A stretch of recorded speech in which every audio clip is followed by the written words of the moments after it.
নমস্কার, হিয়ানের রান্নাঘরে সবাইকে স্বাগত জানাই।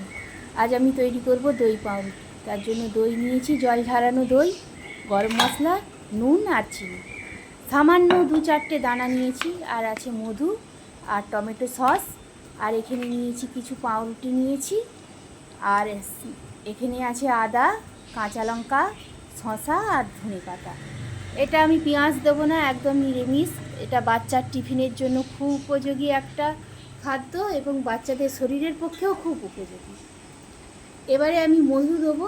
এই জল ঝরানো দইয়ের মধ্যে বেশি পরিমাণ একটু মধু দিয়ে দেবো। মধুটা দেখুন 3 চামচের মতন মধু আছে। এবার আমি দিয়ে দিচ্ছি এর মধ্যে ধনেপাতা, আর এতে দিয়ে দেবো সামান্য কাঁচা লঙ্কা। এই দেখুন, একটা কাঁচা লঙ্কাকে আমি ছোট ছোট করে কেটে নিয়েছি। আর দিয়ে দিচ্ছি আদা। একটু এই জল ঝরানো দইটা জল থাকলে একদম চলবে না, তাহলে জলগুলো পাউরুটি থেকে বেরিয়ে যাবে। এবার আমি একটা তাওয়া বসিয়েছি কড়াইয়ে। তাওয়াটা গরম হবে, একটু তেল দিয়েছি, রিফাইন তেল। আর এখানে দইটাকে আমি সমস্ত উপকরণ দিয়ে মেখে নিয়েছি।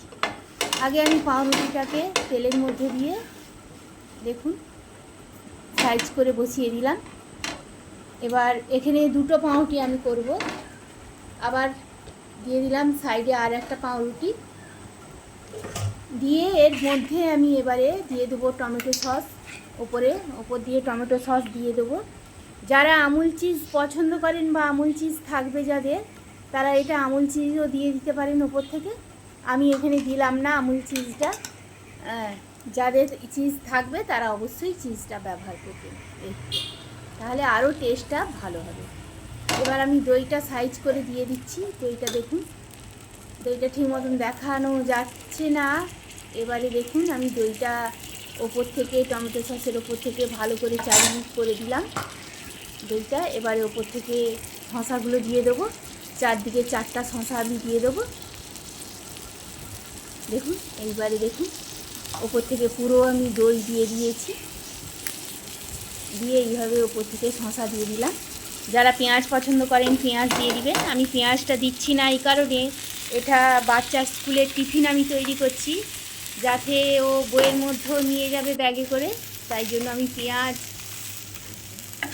দিলাম না, এটা নিরামিষ আমি রেডি করলাম। ওপর থেকে দেখুন আর একটা পাউরুটি দিয়ে আমি সেঁকে নিয়েছি ভালো করে এপিট ওপিট। এই দেখুন আমার রেডি হয়ে গেছে দই পাউরুটি। দইয়ের উপর থেকে আর একটা পাউরুটি দিয়ে আমি এটাকে সেট করেছি। সেট করে দুদিক উল্টে পাল্টে ভেজে নিয়েছি। এবার সম্পূর্ণ রেডি হয়ে গেছে আমার দই পাউরুটি। যাদের এটা ভালো লাগবে তারা অবশ্যই বাচ্চাকে টিফিনে দিতে পারেন। এবং সুস্থ থাকবেন, ভালো থাকবেন, সাবধানে থাকবেন।